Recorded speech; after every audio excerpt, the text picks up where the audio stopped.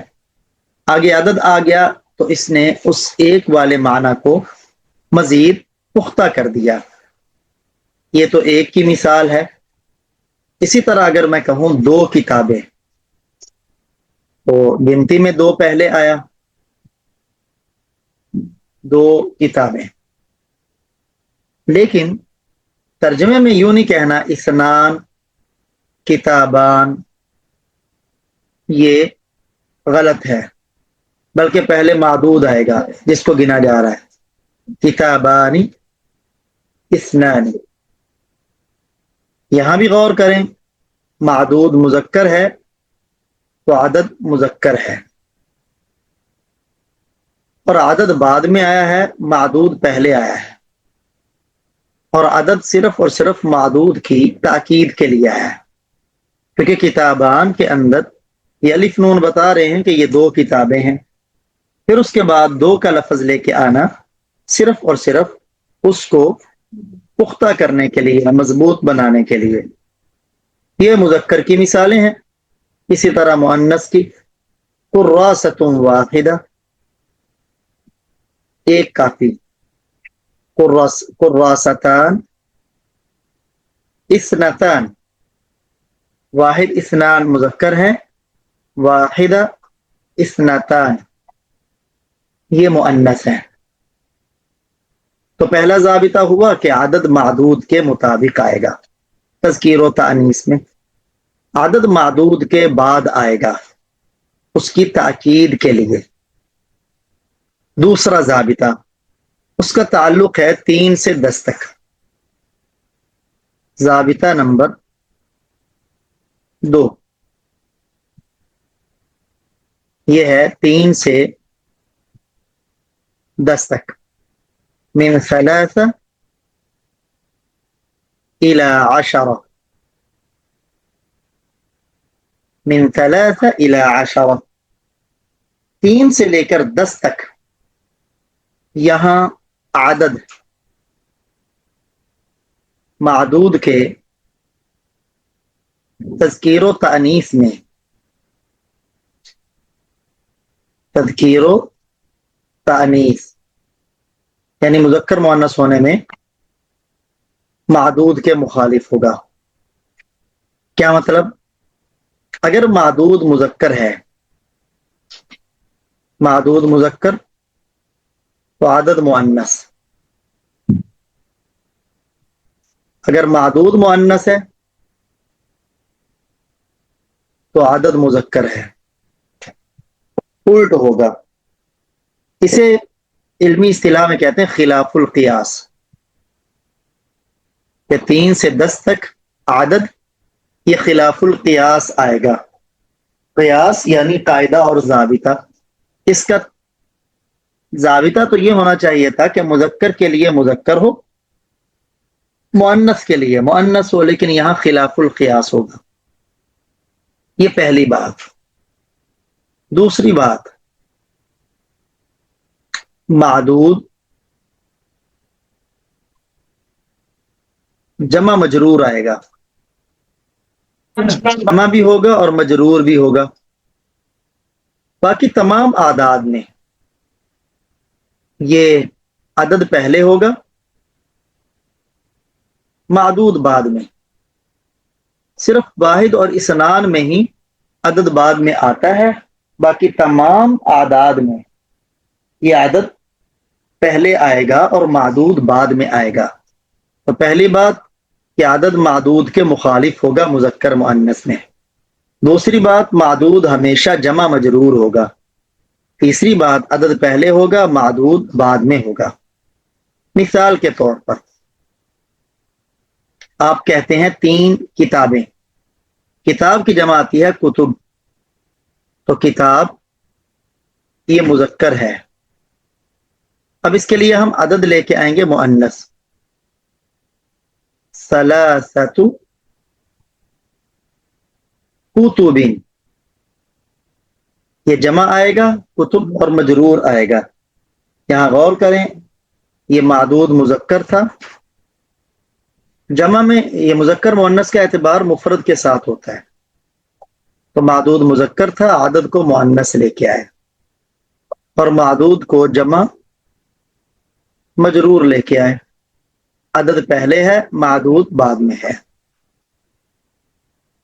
جیسے قرآن میں بھی آتا ہے نا، اربعۃ اشہر، اربعۃ اشہر شہر کی جمع ہے نا، اور اربعہ عدد جو ہے وہ مؤنث آیا۔ جیسے میں آپ کو مؤنث کی مثال دے دوں، مثال کے طور پر آپ کہتے ہیں اربع نسوۃ، یہاں دیکھیں نسوہ امرأۃ کی جمع ہے، امرأہ مؤنث ہے، تو یہ معدود مؤنث آیا۔ اس کے الٹ عدد مذکر آیا، اور معدود کو جمع مجرور لایا گیا۔ صرف جمع مجرور 3 سے 10 تک کا ہی آتا ہے، جمع اور مجرور۔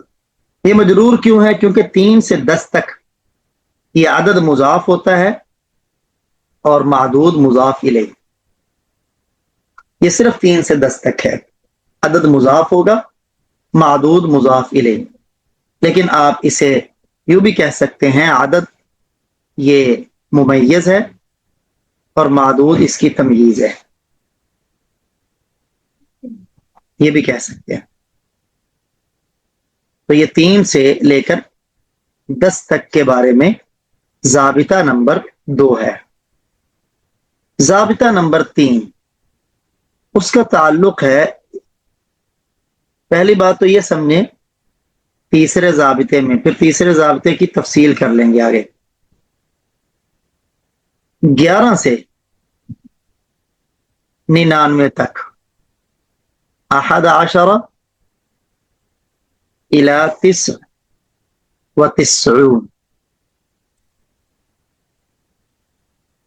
11 سے 99 تک معدود یہ مفرد منصوب آتا ہے، مفرد بھی ہوگا اور منصوب بھی ہوگا، یہ بات ذہن میں رکھیے گا۔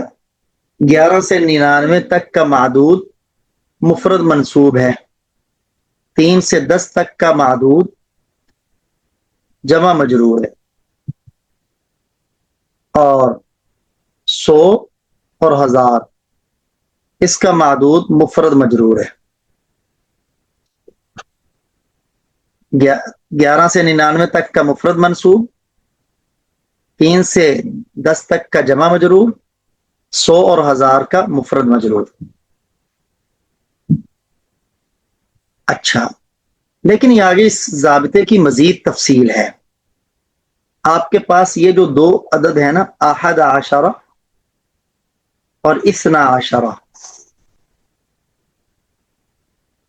12 ان کے بارے میں مستقل ضابطہ ہے۔ اس ضابطے کا تعلق 11 اور 12 کے ساتھ ہے۔ کیا مطلب 11 اور 12 کا؟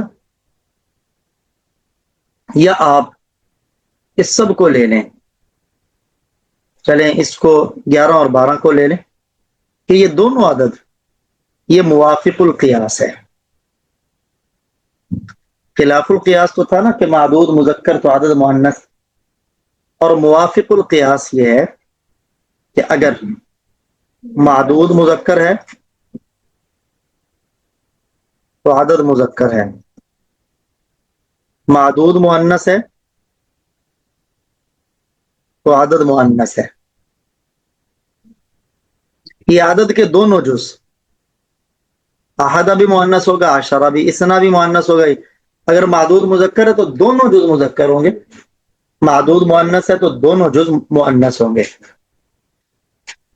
مثال کے طور پر میں کہتا ہوں، جیسے قرآن میں یوسف علیہ السلام نے کہا تھا میں نے 11 ستارے دیکھے، تو لفظ کیا بولا؟ رأیت احد عشر کوکبا۔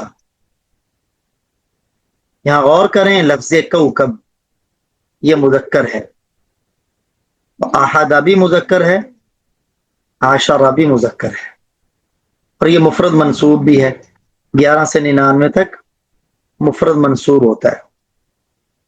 اسی طرح اثنا عشرہ کوکبن، یہ کوکبن کے ساتھ اگر آپ اثنا عشرہ لگائیں گے، اثنا عشرہ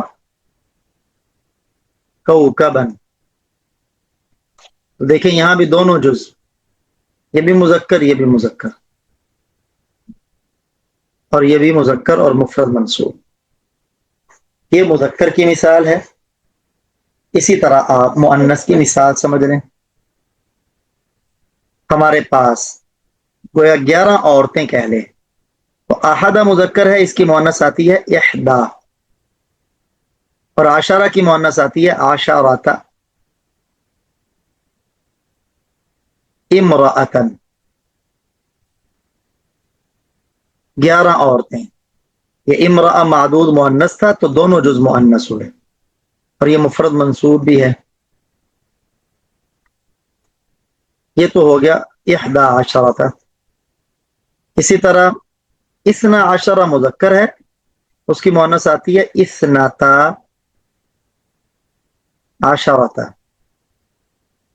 عشرۃ امرأۃ، 12 عورتیں، دیکھو دونوں جز یہاں یہ مؤنث آئے، تو 11 12 اس کا ضابطہ یہی ہے کہ یہ دونوں جز معدود کے مطابق ہوں گے تذکیر و تانیث میں۔ پھر باقی آپ لے لیں 11 12 کے بعد 21 22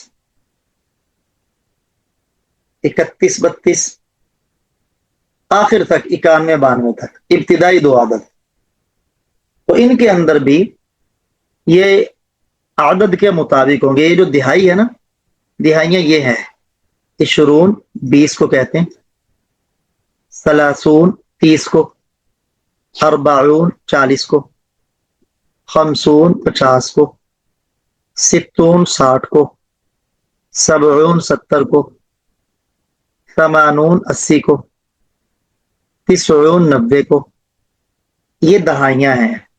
یہ دہائیاں یوں ہی رہیں گی، ان کے اندر تبدیلی نہیں آتی، چاہے معدود مذکر ہو یا مؤنث ہو۔ ہاں، اس سے پہلے والا عدد اگر 1 اور 2 ہے تو وہ بھی معدود کے مطابق ہوگا، یعنی اگر معدود مذکر ہے تو یہ پہلے والا عدد 1 ہو یا 2 ہو یہ بھی مذکر ہوگا، اور اگر معدود مؤنث ہے تو یہ مؤنث ہوگا۔ مثال سے سمجھاتا ہوں، جیسے میں کہوں 21 آدمی، تو یوں کہوں گا احد وعشرون رجلا، 22 آدمی، اثنان وعشرون رجلا، تو یہ پہلا جز مذکر ہی ہے، 20 تو بدلے گا ہی نہیں۔